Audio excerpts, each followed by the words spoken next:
क्या supreme court न्यायपालिका क्या इस कानून को बदल नहीं सकती है? क्यों हम ये इस देश के खिलाफ नहीं है? ये इस देश में बहुजन समाज 85% SC/ST है। क्या जब वो रोड पर आएगा तो क्या सुप्रीम कोर्ट झुकेगा नहीं? बिल्कुल झुकेगा। कॉलेजियम सिस्टम इस देश के लिए सबसे बड़ा खतरा। कॉलेजियम सिस्टम में जो है टोटल एक समाज का कब्जा है, वो देश के लिए बहुत घातक है। क्यों कि इस देश में 99% आबादी आज भी वहाँ नहीं पहुँच पा रही। निकलो बाहर मकानों से,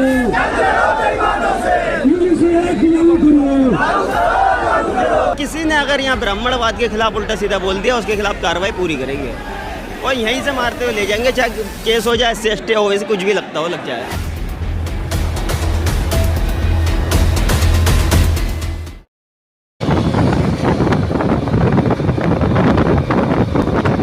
हम आए हुए हैं जंतर मंतर में।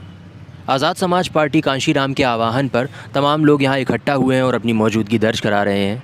ज़्यादा देर ना करते हुए अंदर चलते हैं और लोगों से बात करते हैं।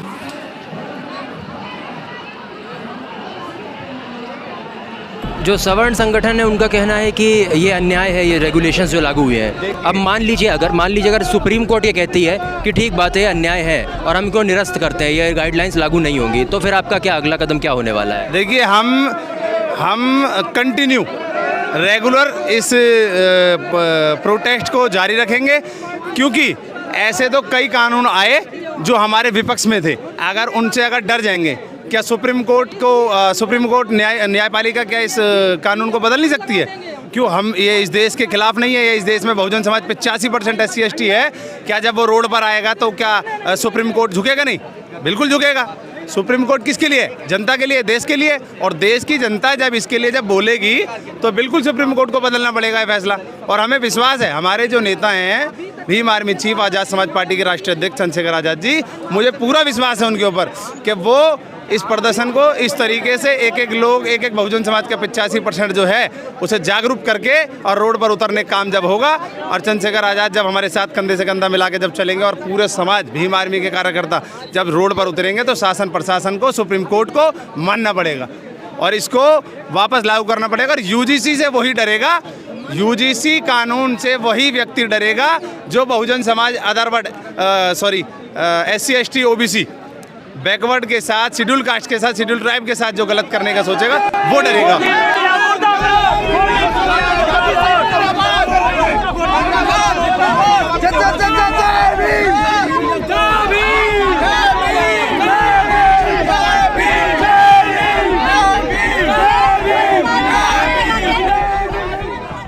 अच्छा, एक ये बात बोली जा रही है कि सुप्रीम कोर्ट जो है कॉलेजियम सिस्टम से चलता है और सुप्रीम कोर्ट में जो उच्च पद पे हैं वो वही लोग हैं जो अपर कास्ट लोग हैं, तो हमें कोई बहुत उम्मीद नहीं है कि ये रेगुलेशंस जो है इस पर सुप्रीम कोर्ट एक कुछ पॉजिटिव निर्णय देती है। कॉलेजियम सिस्टम इस देश के लिए सबसे बड़ा खतरा। कॉलेजियम सिस्टम में जो है टोटल एक समाज का कब्जा है, वो देश के लिए बहुत घातक है। क्यों कि इस देश में 99% आबादी आज भी वहाँ नहीं पहुँच पा रही, जिसके वजह से ये बताइए, जिस देश में कई लाख केस पेंडिंग पड़े हुए, और एक UGC आने पर डेढ़ दिन के अंदर रोक दिया जाए तो समझ जाइए कि ये लोग हमारे लिए कितने खतरनाक है। इसलिए मैं मांग करता हूँ, UGC तो लागू होगा ही होगा, UGC को तो कोई रोक नहीं पाएगा, वो लागू होगा। और इसके साथ साथ कॉलेजियम सिस्टम भी इस देश से खत्म होना चाहिए, जिसमें हमारे पढ़े लिखे बच्चे जाके जज बने, वो सही से व्यवस्था समझेंगे, न्याय दिलाएंगे और सभी के सम्मान की रक्षा करेंगे, ना कि एक समाज के लोग। जिस देश में एक समाज का वर्चस्व होए उस देश का कभी भी भला नहीं हो सकता है। और UGC ने जो सिद्ध कर दिया है कि चंद लोग कहूँगा, चंद लोग ही नहीं चाहते हैं कि भेदभाव खत्म होए। बाकी आज भी आप कहते 85, मैं 85 नहीं, मैं 90 कहूँगा, 90% भी लोग चाहते हैं कि समानता होए, हमारा देश आगे जाए, हमारा देश पीछे ना रहे, हमारे देश में सारी व्यवस्थाएं एक समान होनी चाहिए। लेकिन 10% लोग हैं वो नहीं चाहते हैं कि इन लोगों को अधिकार मिले, ये लोग जागे, इसलिए हर चीज़ को रोक दिया जाता है।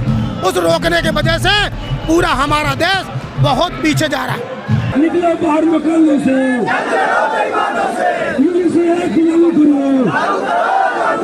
रोहित बेमुला हम शर्मिंदा है, पायल तड़पी हम शर्मिंदा है, भीम आर्मी आई है,